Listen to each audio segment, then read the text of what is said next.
আজ রাত থেকে কষ্ট করে এই দোয়াটি পড়ুন।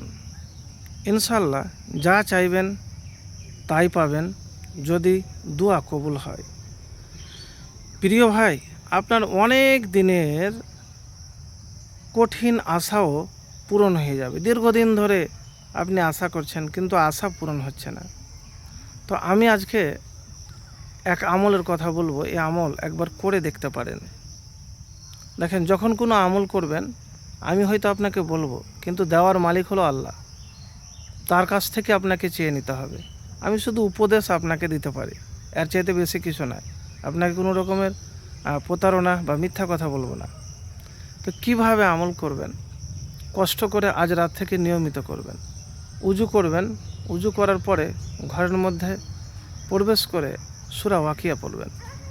সূরা ওয়াকিয়া পড়ার পরে আস্তাগফিরুল্লাহ আস্তাগফিরুল্লাহ আস্তাগফিরুল্লাহ আস্তাগফিরুল্লাহ এভাবে আপনি 100 বার পড়বেন, ইস্তেগফার করবেন। তারপরে আপনি হাত উঠিয়ে দোয়া করবেন। এবার যদি দেখা গেল যে আপনি 100 বার পারলেন না, যতবার পারবেন ততবারই পড়বেন। এটা বাধ্য কথা নেই যে আপনাকে 100 বারই পড়তে হবে। তো হাত উঠিয়ে দোয়া করবেন। এবারে একটি কথা আপনাকে বলবো। কোন কথা? দেখেন,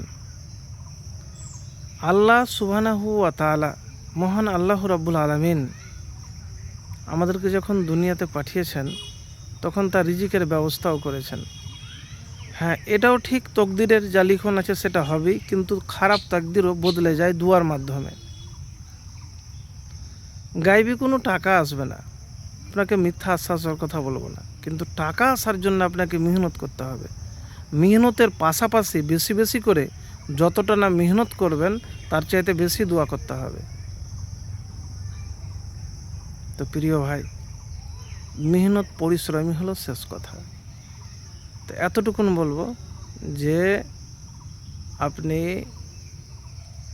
দুশ্চিন্তায় পেরেশানি না করে নিজের যে কাম, নিজের যে আমল, নিজের যে আদর্শ, নিজের যে সৎ পথে চলার তাগিদ, এইগুলি সঠিকভাবে করবেন। তো অনেকই ভাই বলে, অনেকই বন্ধু বলে যে অনেক দোয়া করছি কিন্তু কোনো দোয়াই কবুল হচ্ছে না। আমি আপনাকে বলবো, একবার এভাবে দোয়া করেই তো দেখুন, আমল করেই তো দেখুন। দেখেন, চাওয়া পাওয়াটা সবসময় পেলেও আলহামদুলিল্লাহ, না পেলেও আলহামদুলিল্লাহ পড়বেন, খালি পাওয়ার নাম নয়। আপনি ভাবছেন যে আমার জন্য এটা করলেন, কিন্তু আল্লাহ রাব্বুল আলামিন জানেন যে কোনটা অকল্যাণ আর কোনটা কল্যাণ। তাই সবসময় না শুকরিয়া করবেন না।